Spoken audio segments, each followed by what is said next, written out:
Class 11th exercise 16.3 probability का question number 16 से लेकर 21 तक हम लोग इस वीडियो में इस क्वेश्चन को सोल्व करने वाले हैं। ठीक है, तो चलिए हम लोग क्वेश्चन नंबर 16 सबसे पहले पढ़ते हैं। क्या कह रहा है?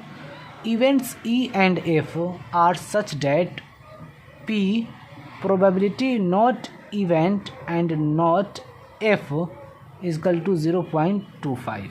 यानी क्वेश्चन में आपसे कह रहा है, इसमें देखिए डी मॉर्गन्स लॉ लगेगा। ठीक है, D Morgan's law,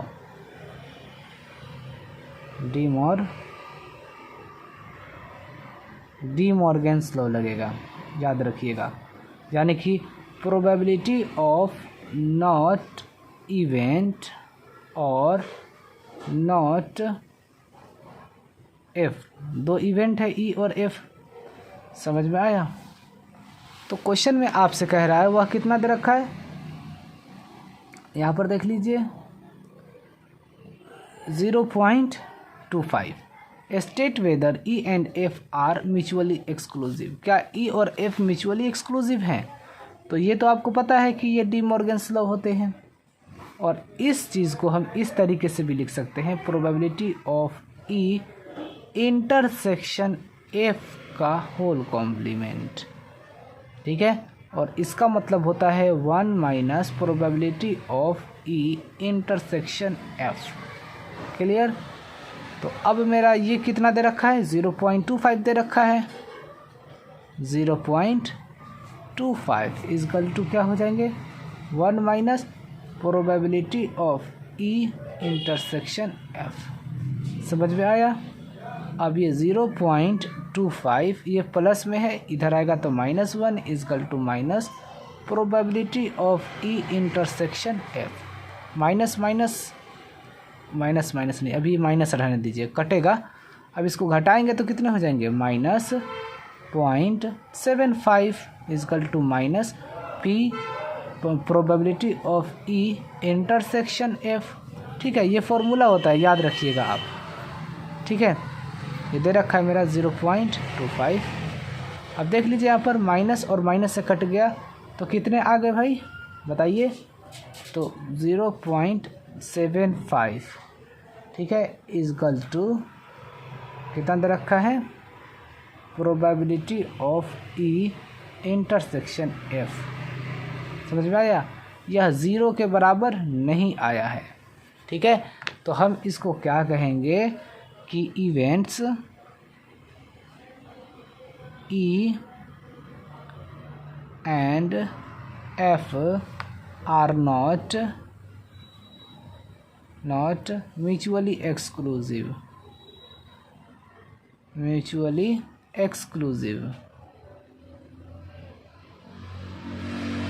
events. Clear? अब नेक्स्ट समझते हैं क्वेश्चन नंबर 17 में आपसे क्या कह रहा है, देखते हैं। इसमें आपसे कह रहा है क्वेश्चन नंबर 17 में, देख लीजिए, A and B are events such that probability of A this. Probability of A कितना दे रखा है, 0.42। प्रोबेबिलिटी ऑफ बी कितना दे रखा है भाई, 0.48। और probability of A and B, and का मतलब इंटरसेक्शन, कितना दे रखा है बताइए? प्रोबेबिलिटी ए एंड बी, यानी कि probability of A intersection B दे रखा है 0.16। कह रहा है determine probability of A not.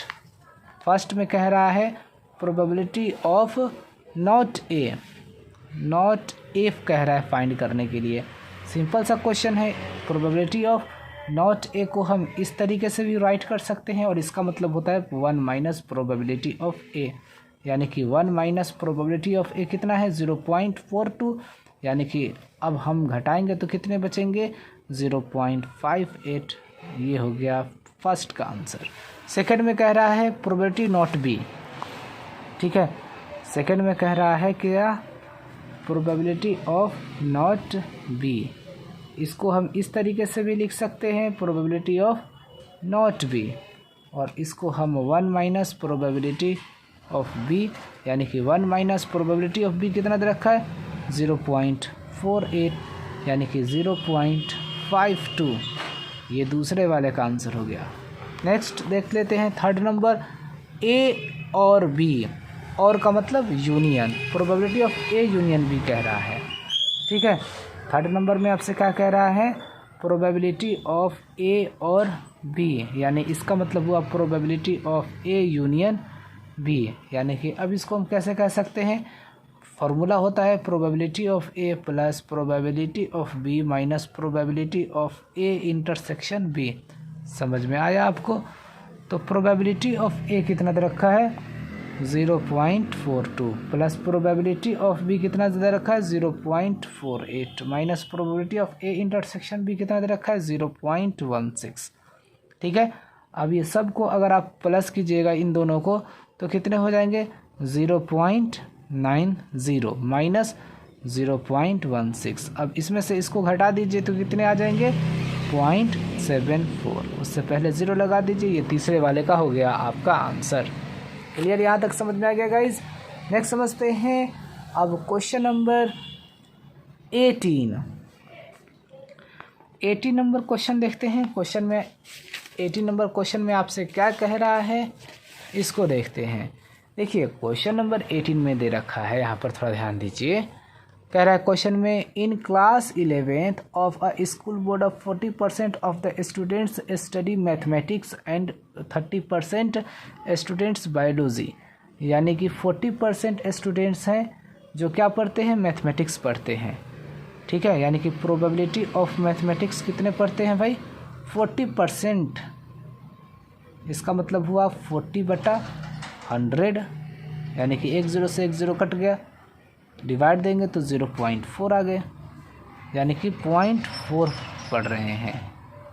ठीक है, नेक्स्ट कह रहा है प्रोबेबिलिटी ऑफ बायोलॉजी, कितना पढ़ रहा है भाई बायोलॉजी 30% पढ़ रहा है। इसका मतलब क्या हुआ 30% का मतलब हो गया कि 30/100, 1 0 से 1 0 कट गया, 0.3 पढ़ रहा है आदमी, यानी कि 1 से कम। नेक्स्ट देख लीजिए, फिर कह रहा है इसमें आपसे कि both mathematics and biology, both कह रहा है, तो probability of both mathematics and biology कितना दे रखा है भाई 10%, ये 10% पढ़ रहा है मैथमेटिक्स और बायोलॉजी। तो 10% का मतलब 10%, इसका मतलब क्या हुआ 10/100, 1 0 से 1 0 कट गया 0.1। समझ में आया? अब आपसे इस क्वेश्चन में कह रहा है, if a student is selected at random from the class, एक सेलेक्टेड करते हैं, find the probability that he study mathematics और बायोलॉजी।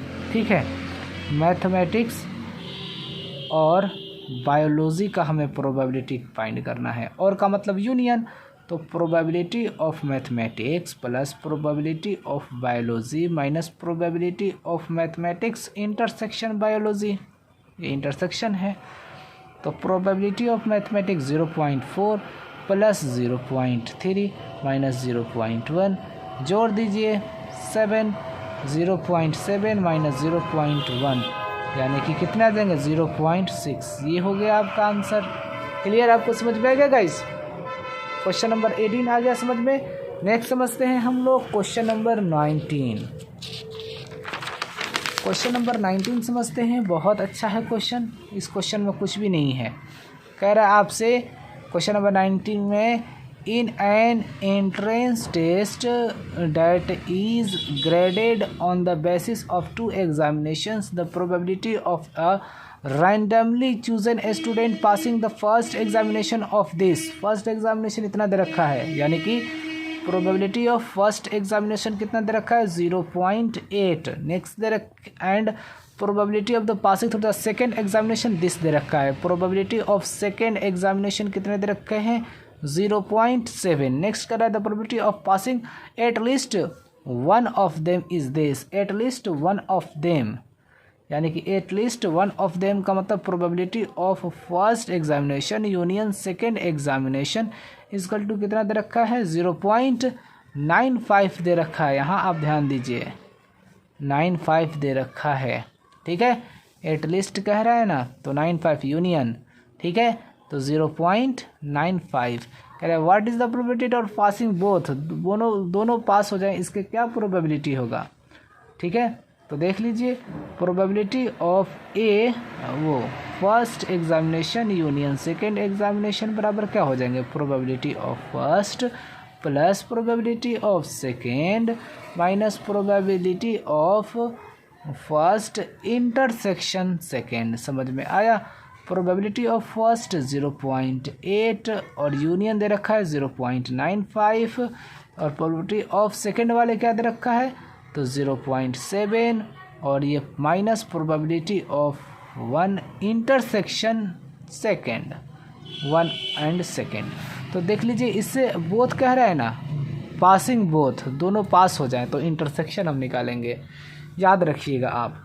तो 0.95 इजगल टू कितने हो जाएंगे, इन दोनों को जोड़ लीजिए तो 1.5 minus probability of first examination और सेकेंड एग्जामिनेशन पासिंग के लिए ये हो जाएगा।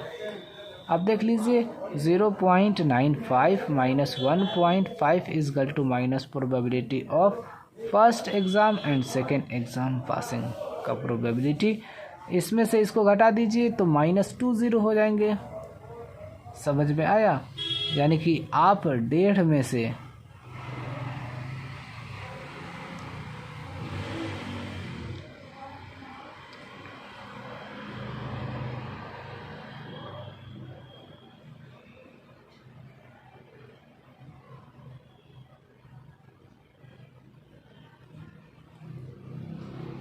अब आप इसमें से घटाइए तो कितने हो जाएंगे, तो माइनस हो जाएंगे 55 पॉइंट का इजकल टू माइनस में probability of first intersection second examination, minus minus से कट गया तो probability of both examination passing through 0.55।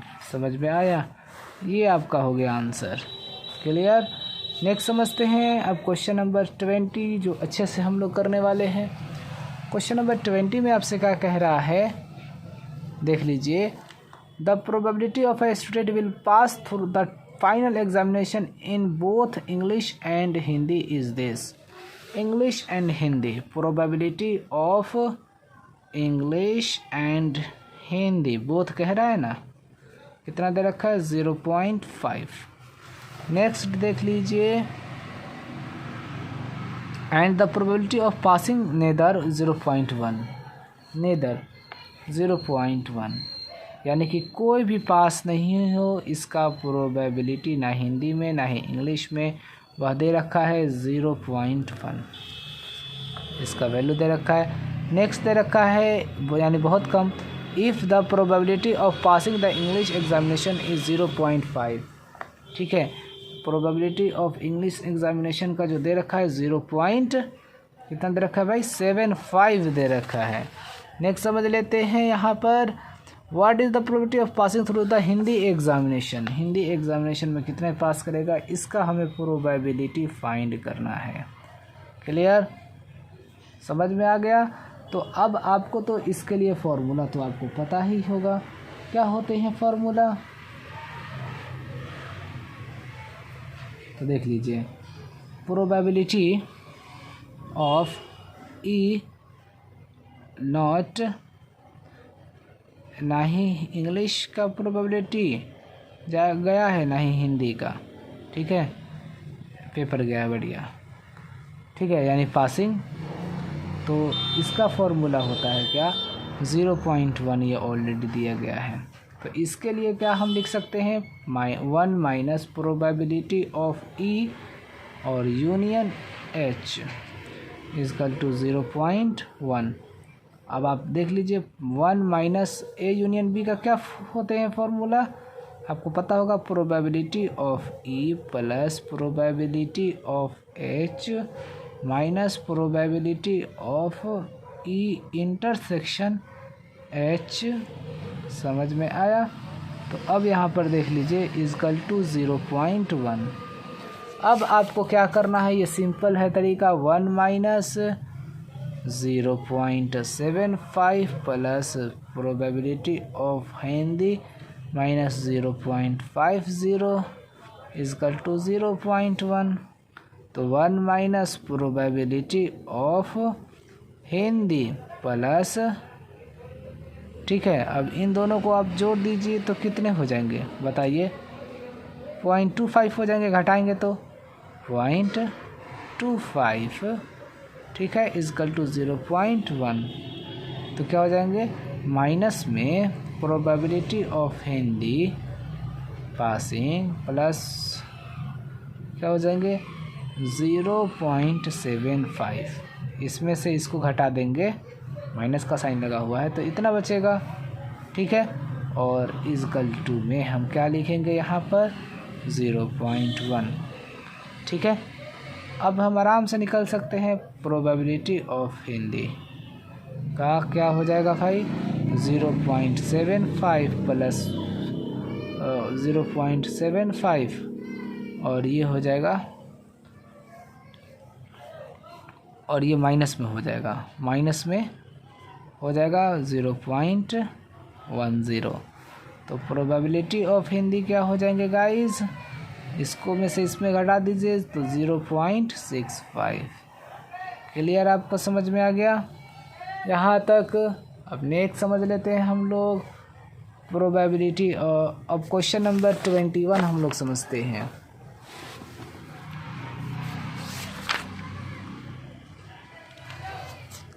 अब देख लीजिए गाइस, जब हम लोग क्वेश्चन नंबर 21 समझते हैं इसको।